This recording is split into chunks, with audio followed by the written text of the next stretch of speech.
yaitu iman. Apa saudaraku? Iman. Ya. Karena firman Tuhan berkata, tanpa iman mustahil berkenan kepada Allah. Jadi kita harus punya iman. Di Ibrani 11 ayat 6 berkata, tetapi tanpa iman tidak mungkin orang berkenan kepada Allah. Sebab barang siapa berpaling kepada Allah, ia harus percaya bahwa Allah ada dan bahwa Allah memberi upah kepada orang yang sungguh-sungguh mencari Dia. Amin. Nah, amin, saudaraku. Ya, saudaraku, harus percaya bahwa Allah ada. Oke, mau kita percaya Allah ada, saudaraku. Tetapi Allah juga memberi upah pada orang yang sungguh-sungguh mencari Dia. Amin. Oke. Jadi setiap orang harus memiliki iman. Ada satu pertanyaan. Dapatkah seseorang itu disembuhkan dengan iman orang lain? Dapatkah iman saya menyembuhkan penyakit saudara? Dapat, saudara. Tetapi ini satu pengecualian. Saudara tidak bisa terus bergantung kepada iman saya.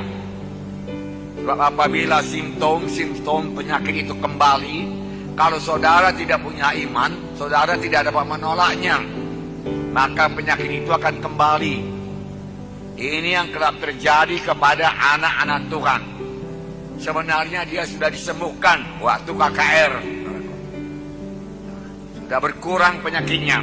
Dan dia merasa sudah bertambah baik. Dan dia percaya dia sudah sembuh. Tetapi ketika sampai di rumah atau beberapa hari kemudian, penyakitnya kambuh lagi, saudaraku. Sebaliknya, daripada mengakui firman Tuhan, dia mengakui penyakitnya. Dia berkata, penyakitku kembali lagi. Dengan berkata demikian, saudaraku, dia lebih percaya kepada penyakit daripada kepada firman Tuhan. Dan penyakitnya memang kambuh kembali, saudaraku. Memang, saudaraku, kesembuhan melalui iman orang lain bisa, tetapi itu satu pengecualian.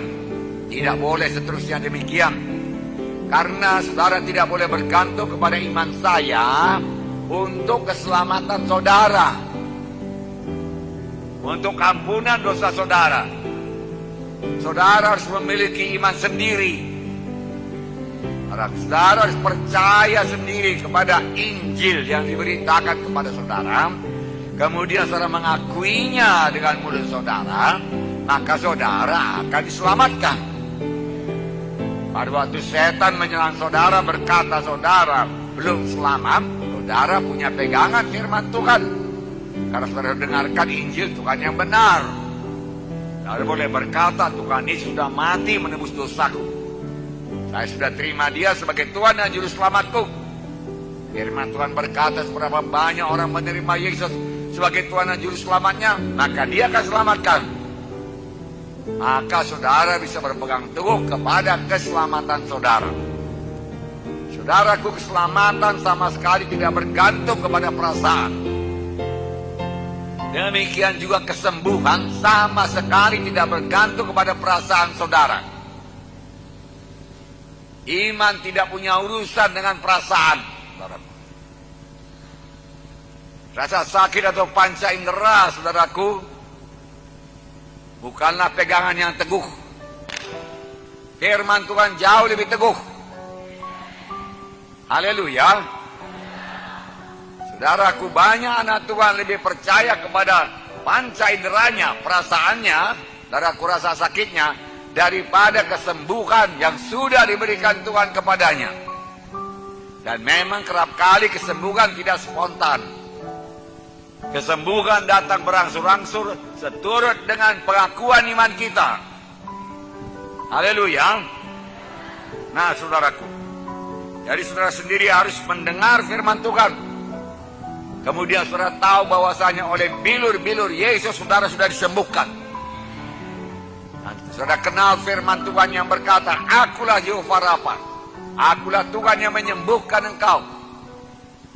Lalu iman datang daripada mendengarkan firman Tuhan, iman tumbuh dalam hati saudara, saudara mulai percaya kesembuhan saudara dan mengakui kesembuhan saudara, walaupun tanda-tanda secara badani belum genap.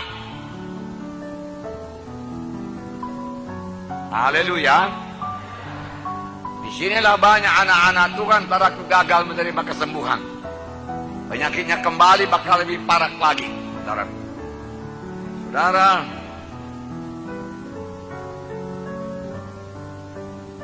tidak mungkin berjalan dalam kemenangan sepanjang saudara bergantung terus kepada iman orang lain atau iman hamba Tuhan yang lain. Saudara harus punya iman sendiri untuk kesembuhan saudara, karena kesembuhan adalah untuk setiap orang. Penyakit saudara sudah ditanggung oleh Tuhan Yesus dan adalah hak saudara untuk menerima apa yang sudah disediakan oleh Tuhan Yesus di kayu salib di Golgota. Haleluya. Nah, saudara yang kasih dalam nama Yesus, iman dapat dilihat, saudaraku, dari semua kesembuhan-kesembuhan yang dilakukan oleh Tuhan Yesus dalam Alkitab, saudaraku. Kita dapat melihat, saudaraku, bahwasanya orang tersebut punya iman. Yesus melihat iman mereka itu lebih dahulu. Banyak pernyataan-pernyataan iman dapat dilihat bahkan dengan mata badani. Saudara yang kasih dalam nama Yesus, iman dapat dilihat daripada pengakuan iman orang tersebut dan tindakan iman orang tersebut. Dalam Alkitab diterangkan mengenai seorang lumpuh digotong oleh 4 orang. Matius 9 ayat 2 saya bacakan. Maka dibawa oranglah kepadanya seorang lumpuh yang terbaring di tempat tidurnya. Ketika Yesus melihat iman mereka, berkatalah ia kepada orang lumpuh itu, percayalah hai anakku, dosamu sudah diampuni. Dan selanjutnya dalam Markus 2 ayat 11 dikatakan, kepadamu kukatakan, bangunlah, angkatlah tempat tidurmu, dan pulanglah ke rumahmu. Firman Tuhan berkata, ketika Tuhan melihat iman mereka itu, tentu saja yang sakit ini beriman, 4 orang ini pun beriman. Kalau mereka tidak beriman, saudaraku, mereka tidak akan menggotong orang sakit dari rumah sampai ke tempat di mana Tuhan harus mengajar. Kemudian mereka naik ke atap, lalu membuka atap di atas Yesus, lalu mengulur orang sakit itu ke bawah. Itulah dia tindakan iman. Dan firman Tuhan berkata, itu semua dilihat Tuhan. Tentunya dia percaya penuh kalau dia berjumpa dengan Tuhan Yesus, dia akan sembuh. Sesuatu pasti terjadi kalau dia bertemu dengan Tuhan Yesus. Aku tidak akan lumpuh lagi. Dan sama sebagaimana imanmu jadi padamu. Tuhan Yesus berkata kepadanya, hai anakku, imanmu telah menyembuhkan engkau. Hai anakku, dosamu sudah diampuni. Manakala lebih mudah mengatakan, anakku, dosamu sudah diampuni, atau angkatlah tempat tidurmu, bangun dan bangkitlah pulang ke rumahmu. Tetapi supaya kamu tahu anak manusia di dunia ini berkuasa mengampuni dosa, kepadamu kukatakan, bangunlah, angkat tempat tidurmu, pulanglah ke rumahmu. Yesus melihat iman mereka. Iman dapat dilihat dari pengakuan iman ucapan yang seturut dengan janji Tuhan tersebut, saudaraku, dan dari tindakan iman. Yakobus 2:26 berkata, seperti tubuh tanpa ruh adalah mati, demikian juga iman tanpa perbuatan adalah mati. Harus bertindak. Ini percaya, ini beriman. Tidak benar ada orang mengatakan dia percaya kesembuhan tapi tidak ada tindakan. Tidak benar kalau seorang berkata dia percaya dia disembuhkan Tuhan, tapi dia mengakui penyakitnya. Sakit kali kurasa katakan aku lihat penyakit ini tambah parah. Itu dia tidak percaya kepada kesembuhan yang sudah disediakan oleh Tuhan Yesus. Dia lebih percaya kepada penyakit. Kalau penyakit diakui, penyakit bertambah teguh, mengikat saudara. Kalau kesembuhan saudara akui, maka saudara bertambah dekat kepada kesembuhan total. Haleluya. Jadi pengakuan mulut ini sangat berkuasa. Pengakuan mulut ini sangat berkuasa. Ucapan kita sangat berkuasa. Bahkan nanti kita lihat keselamatan jiwa pun dari pengakuan dengan mulut. Tidak lepas daripada pengakuan dengan mulut. Banyak orang tidak mengerti mengaku sendiri dengan mulutnya. Itu sebabnya dalam sidang kita diadakan altar call. Yang mudah-mudahan diikuti oleh gereja lain. Karena kita sudah melaksanakannya sejak tahun, saudaraku, tahun 73. Saudara. Panggil ke depan. Altar call. Saudara. Nah, saudaraku, 2 orang buta mengikuti Yesus. Saudara. Mereka menangis berteriak. Saya bacakan ceritanya Matius 9, 27-30. Ketika Yesus meneruskan perjalanan dari sana, jadi Yesus meneruskan perjalanannya keluar kota, 2 orang buta mengikutinya sambil berseru-seru katanya, "Kasihanilah kami, hai anak Daud." Kemudian ayat selanjutnya, setelah Yesus masuk ke dalam sebuah rumah, Yesus sampai ke kampung lain dan masuk ke sebuah rumah. Orang buta itu masih terus mengikut. Bagaimana dia mengikutnya? Boleh jadi dia ikut-ikut suara itu terus. Saudara, walaupun dia buta, saudara, dia ikut terus. Inilah tindakan iman. Amin. Ya. Datanglah kedua orang buta itu kepadanya dan Yesus berkata kepada mereka, "Percayakah kamu bahwa aku dapat melakukannya?" Mereka menjawab, "Ya Tuhan, kami percaya." "Percaya engkau aku dapat melakukannya?" "Ya Tuhan, kami percaya." Lalu Yesus menjamah mata mereka sambil berkata, "Jadilah kepadamu menurut imanmu." Dan sampai sekarang Tuhan Yesus masih berkata, "Jadilah kepadamu menurut imanmu." Saudaraku, penyakit juga, ketakutan juga diucapkan, maka ketakutan, penyakit bertambah kuat. Lalu jadilah kepadamu menurut imanmu. Maka ketakutan akan bertambah-tambah, penyakit akan bertambah-tambah. Seolah-olah setan, saudaraku, diberikan pintu terbuka buat dia. Karena kita mengakui pekerjaannya, mengucapkan pekerjaannya, memuliakan pekerjaannya. Dengan mengakui penyakit, mengakui kelemahan.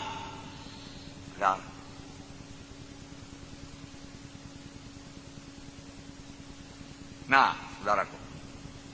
Lalu Yesus menjamah mata mereka sambil berkata, "Jadilah kepadamu menurut imanmu." Selalu Tuhan berkata, "Jadilah kepadamu menurut imanmu." Maka meleklah mata mereka. Dan Yesus pun dengan tegas berpesan kepada mereka katanya, "Jagalah supaya jangan seorang pun mengetahui hal ini." Nah, Markus 5 ayat 28 dan 34. Sebab katanya, "Asal ku jamah saja jubahnya, aku akan sembuh." Hasilnya 34. Maka katanya kepada perempuan itu, "Hai anakku, imanmu telah menyelamatkan kau. Pergilah dengan selamat dan sembuhlah penyakitmu." Semua kita tahu ini cerita seorang perempuan yang sudah 12 tahun sakit pendarahan. Sakit pendarahan kepada orang Yahudi merupakan satu hal yang najis. Dia tidak bisa datang ke dekat kerumunan orang banyak. Kalau dia datang kepada kerumunan orang banyak, dia harus berteriak, "Najis, najis, najis." Lalu orang akan menyingkir. Saudaraku, dan sudah 12 tahun, saudaraku, dia berobat dan tidak sembuh-sembuh. Tetapi sudah dia mendengar tentang Yesus, saudaraku, imannya tumbuh. Lalu dia tidak berkata, dia tidak putus asa. Dan berkata, "Penyakitku sudah parah sekali, 12 tahun pun sakit, tidak bisa sembuh juga. Maka kali ini pun tidak akan sembuh juga." Dia tidak berkata demikian. "Kalau aku jamah saja jubahnya, pasti sembuh. Ini lain dari yang lain. Aku akan datang kepadanya. Aku langgarlah peraturan orang Yahudi."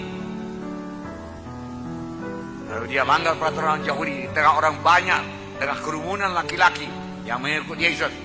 Dia jamah jubah Yesus karena imannya berkata, "Kalau aku jamah jubah Yesus, aku akan sembuh." Jangan tindakan iman itu, saudaraku, mengeluarkan kuasa dari Tuhan Yesus. Kuasa telah keluar dari Tuhan Yesus. Tuhan Yesus berkata, siapa yang menjamah aku? Ah Tuhan, kau lihat begini banyak orang sekeliling engkau, dan engkau bertanya, siapa yang menjamah engkau? Banyak Tuhan. Tidak, ada satu yang lain. Dia beriman. Perempuan itu gemetar dan ketakutan datang menyembah Tuhan Yesus dan berkata, ceritakan halnya. Hai anakku, imanmu telah menyembuhkan engkau. Pulanglah ke rumah, dia katakan. Imanmu telah menyembuhkan engkau.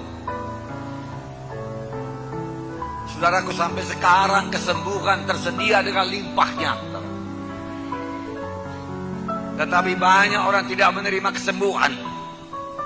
Sebab mereka tidak punya iman kepada kesembuhan. Dan setiap orang bisa disembuhkan. Sama seperti setiap orang, walau dosanya merah 14 kali pun bisa diselamatkan. Karena keselamatan, keampunan dosa sudah disediakan Tuhan. Demikian juga kesembuhan dari penyakit manapun sudah disediakan Tuhan. Menerimanya dengan iman. Iman tidak cukup percaya dalam hati saja. Iman harus diucapkan berulang-ulang.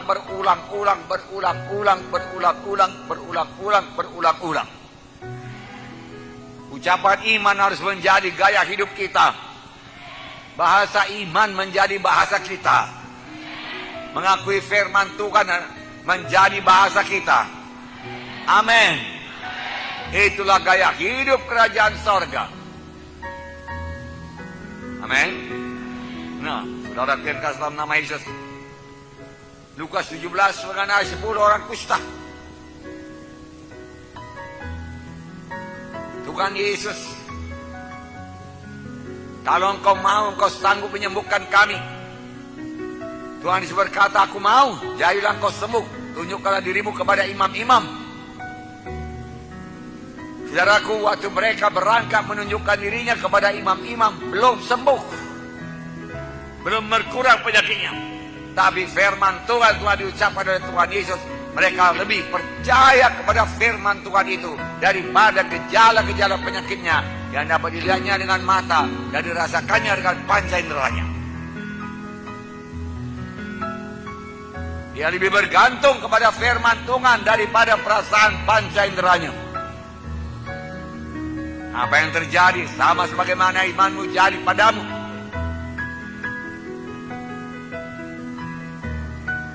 Tentunya mereka saling meneguhkan satu sama lain.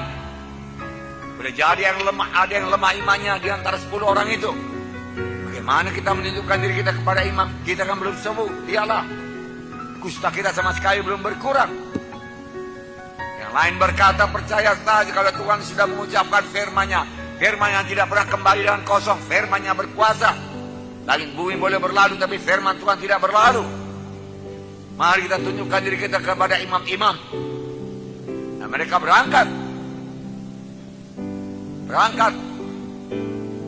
Yang seturut dengan pendapat manusia masih lengkap penyakit kustanya.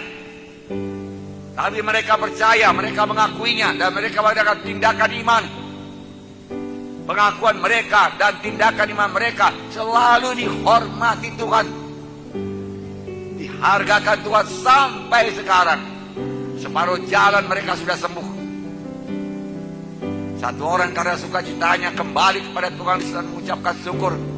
Terima kasih, Tuhan Yesus berkata, bukankah 10 orang yang kusembuhkan, mana yang 9 lagi? Kenapa yang satu orang ini saja yang bersyukur? Memang Tuhan suka kalau kita bersyukur kepadanya. Amin. Bersyukur kepada Tuhan buat kesembuhan kita, akan meneguhkan kesembuhan kita. Bersyukur kepada Tuhan buat keselamatan kita, akan meneguhkan keselamatan kita.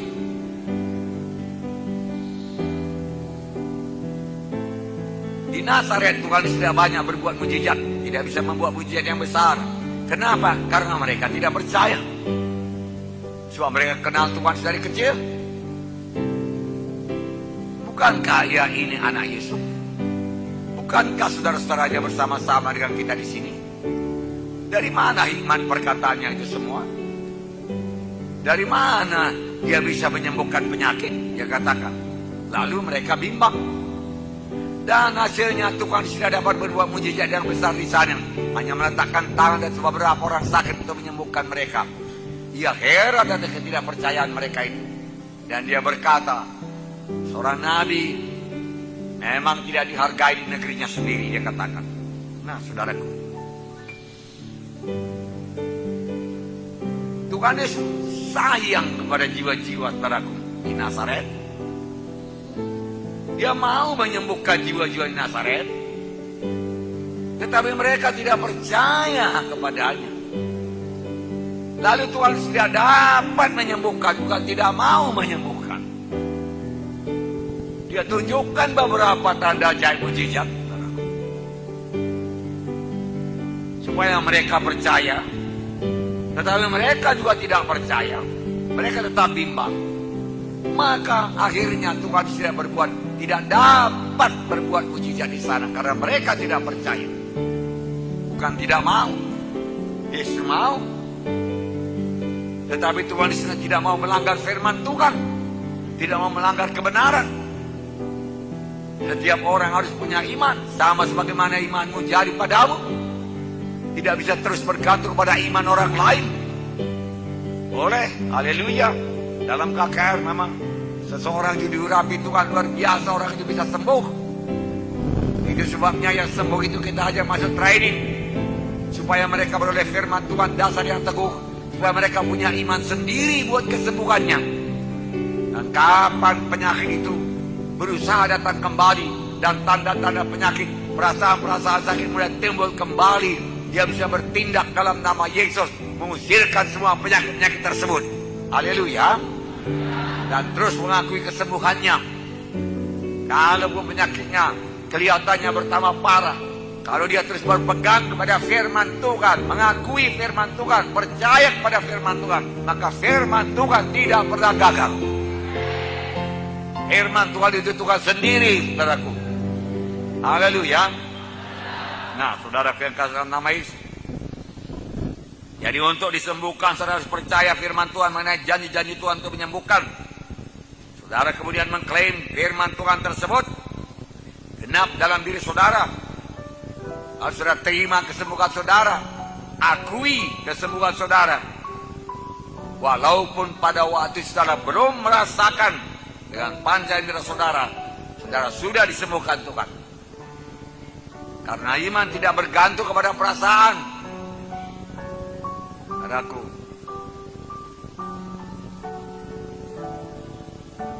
bagi anak-anak Tuhan, saudaraku, kita tidak bergantung kepada perasaan, kita bergantung kepada firman Tuhan.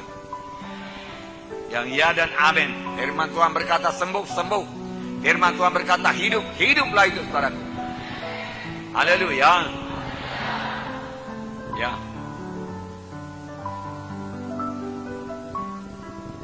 Sekarang, setiap anak Tuhan mempunyai hak yang sama untuk menerima keselamatan, dan hak yang sama menerima kesembuhan, dan hak yang sama menerima berkat-berkat yang sudah disediakan Tuhan padanya.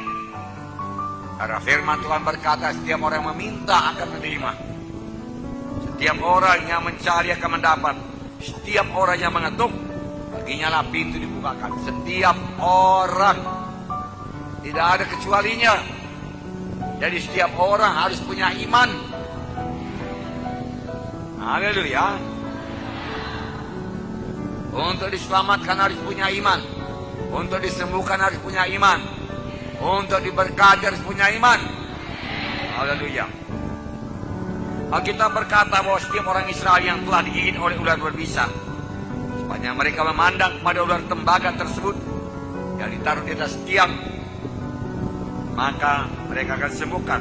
Tapi setiap orang harus percaya, dan setiap orang harus bertindak memandang ular tembaga tersebut. Walaupun menurut pikiran manusia tidak ada hubungannya, saudaraku. Ular tembaga tersebut ya ditaruh di atas tiang dengan bisa ular tenung yang mulai bekerja dalam tubuhnya. Ini secara manusia. Tapi secara firman Tuhan, terlebih-lebih kepada anak Tuhan, terlebih-lebih kepada bangsa pilihan Tuhan, bukanlah saudaraku keadaan alamiah yang menentukan sakitnya atau kematiannya, saudaraku, tetapi saudaraku, perkara-perkara rohani jauh lebih kuat daripada perkara-perkara alami ini. Amin.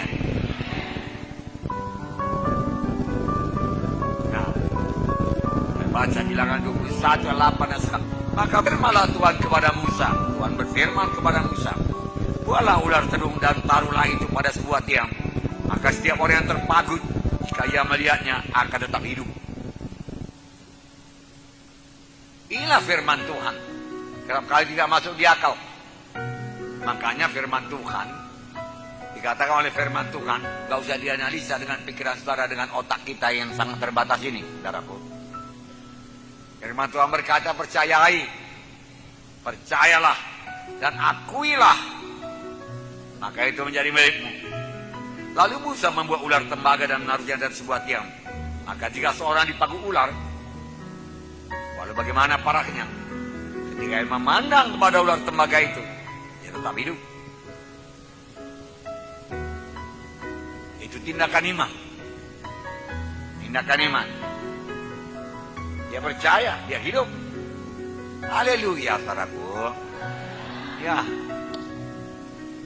Simpel firman Tuhan ini, saudara. Ya. Tapi disinilah justru karena simpelnya setan mau menipu kita. Panca indera kita, perasaan kita mau menipu kita.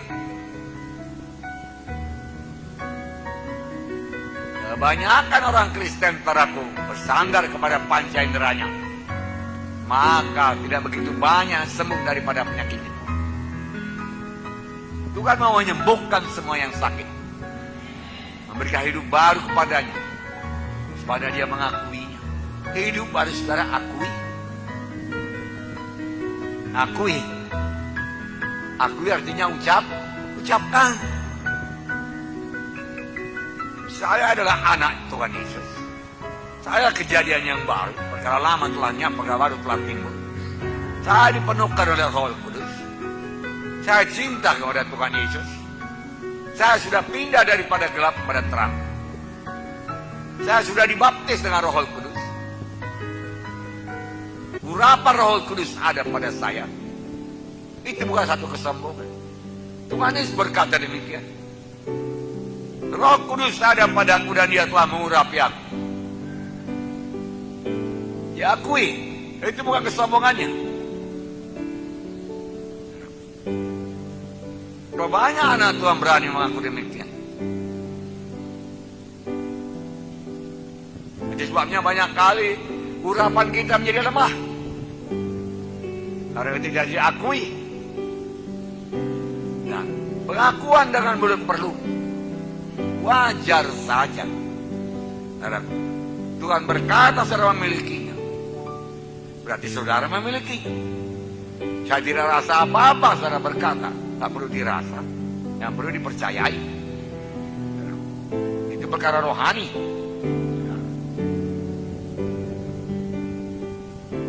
Nah, bahkan firman Tuhan berkata dalam Mazmur, seorang yang sakit sekalipun dan hampir mati, kalau tidak berseru kepada Tuhan, maka disampaikannya firman-Nya dan disembuhkannya mereka itu, diluputkannya mereka dari liang kubur.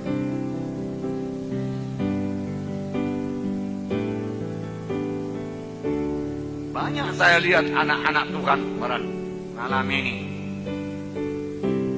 Sekiranya dia tidak berseru memanggil nama Tuhan, dia sudah berangkat ke sorga.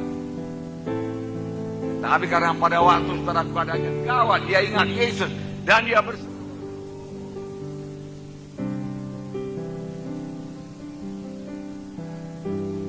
Tuhan, selamatkan aku.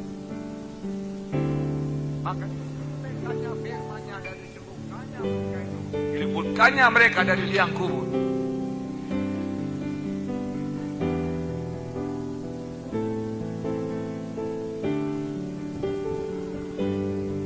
Hidup punya iman.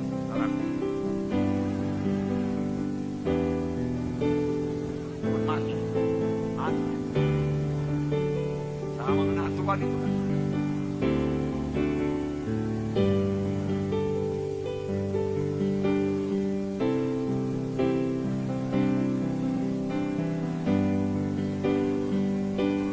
Menurut firman Tuhan, Tuhan itu belum bisa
Orang itu bertambah-tambah pengertiannya, saudaraku. Pelayanan Tuhan, pelayan Tuhan, hamba Tuhan, dia merasa bertambah dekat, saudaraku, dengan sorga, saudaraku. Dan dia begitu yakin, saudaraku, pindah ke sorga. Dan dia mengerti apa yang akan dapat jadi sorga. Amin. Ini tidak banyak lagi bisa diperbuatnya di bumi. Selesai rasanya pun sudah selesai semua.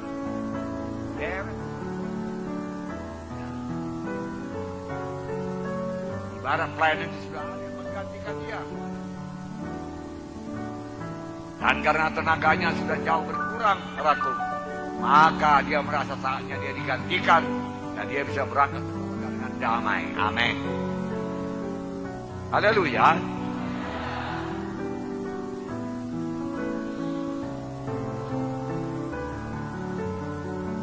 Hebat ya, saudaraku ya.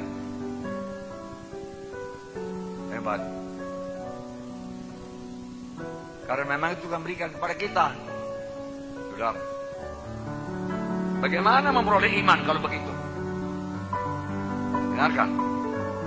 Ada satu kesalahan besar yang kerap diperbuat oleh anak-anak Tuhan, yaitu mereka berdoa buat iman.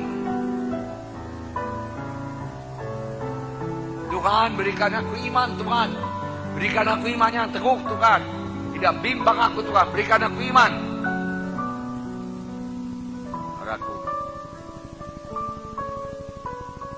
Perkara ini jangan dikerjakan dan tidak perlu dikerjakan.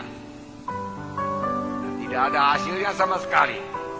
Sebab Tuhan telah menerangkan dalam firman-Nya bagaimana caranya kita memperoleh iman. Roma 10 ayat 17 berkata, sebab iman datang daripada berita dari firman Tuhan. Saudara mau iman, dengarkan firman Tuhan yang benar. Saudara mau iman, belajar, buka Alkitab saudara. Pakai konkordansi, pakai kamus.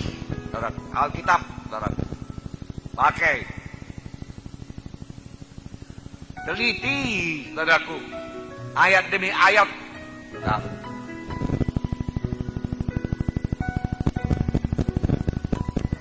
Maka iman saudara akan berkembang. Iman saudara akan teguh. Firman Tuhan.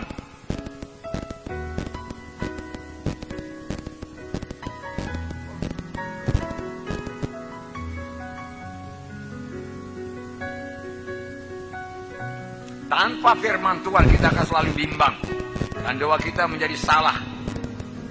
Karena kita tidak tahu firman Tuhan. Bahkan apa yang sudah diberikan Tuhan kepada kita pun kita minta lagi. Itu sebabnya kita perlu belajar firman Tuhan. Itu sebabnya jiwa-jiwa baru harus training. Tanpa di training mereka akan lucut. Tanpa di training mujizat yang mereka terima akan lucut, akan kembali penyakit itu. Sebab kita sebagai pemimpin kelompok sel, pemimpin sel adalah hamba-hamba Tuhan. Saudaraku, jangan tanggung-tanggung mengajak jiwa-jiwa itu untuk ikut baptisan, kemudian ikut training dasar rohani Kristen. Jangan mengalah. Dahulu sudah kita pelajari mengenai anak asuh. Jangan lepaskan jiwa itu. Mereka sudah berada separuh jalan. Mereka sudah diselamatkan. Kalau dilepaskan lagi tidak masuk training, saudaraku, mereka akan lucut keselamatannya. Sayang, saudara. Kita akan bertanggung jawab pada Tuhan. Kenapa jadi demikian? Bahwa kita benar-benar mengasihi jiwa tersebut. Apa kita memperhatikan kasih seperti yang kita dengarkan di yang lalu. Gaya hidup kerajaan sorga harus memiliki kasih. Yaitu kasih kepada Tuhan, kasih kepada jiwa-jiwa, kasih kepada sama anak-anak Tuhan. Saudara, adakah kita peduli, saudaraku?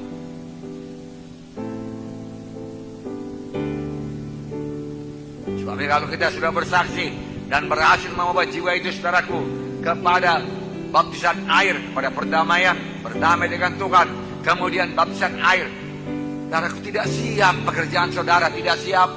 Firman Tuhan juga berkata, jadikan mereka itu muridku. Menjadi murid harus belajar, harus belajar, harus belajar. Saudara juga, walaupun sudah training dasar, harus belajar, belajar, belajar terus. Saudaraku, firman Tuhan. Saudara barangkali bertanya, sampai berapa tahun kami belajar firman Tuhan, Pak Munte? Sampai saudara dipanggil ke sorga. Disiplin. Tidak ada anak Tuhan yang berhasil tanpa disiplin. Tanpa disiplin, saudaraku, tidak ada disiplin, saudaraku, akan menghancurkan hidup saudara, melucutkan saudara daripada keselamatan. Tidak ada keteguhan dalam saudara. Saudara disiplin hidup saudara, ikut firman Tuhan sungguh-sungguh, saudaraku, saudara. Dan saya tidak suka, saudaraku, saudara hidup benar, saudaraku, di hadapan Tuhan, dan mau mengikut Tuhan sungguh-sungguh, akan banyak, saudaraku, tantangan-tantangan, terangsang setan kepada saudara. Maka saudara akan mengalami banyak keberatan, banyak persoalan.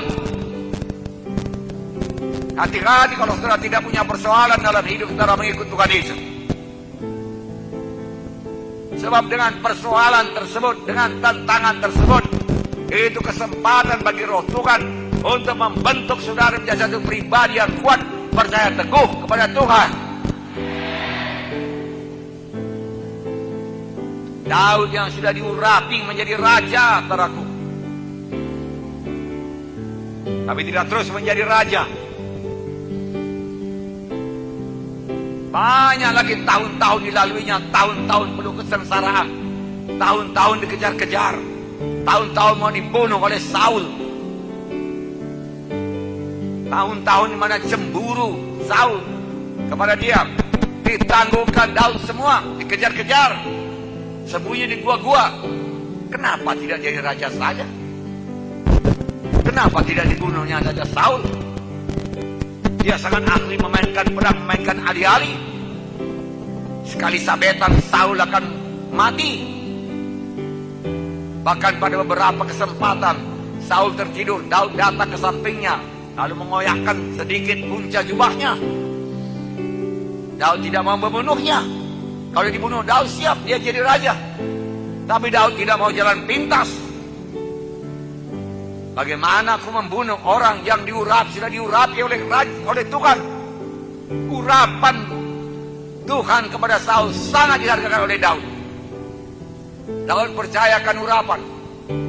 Maka banyak tahun-tahun penuh kesengsaraan, penuh air mata. Saudara baca dalam Mazmurnya bagaimana dia menangis.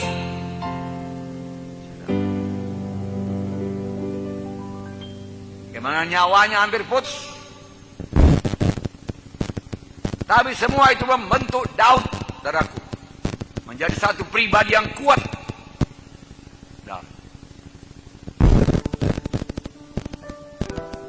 Karena sudah dibentuk Tuhan, saudaraku.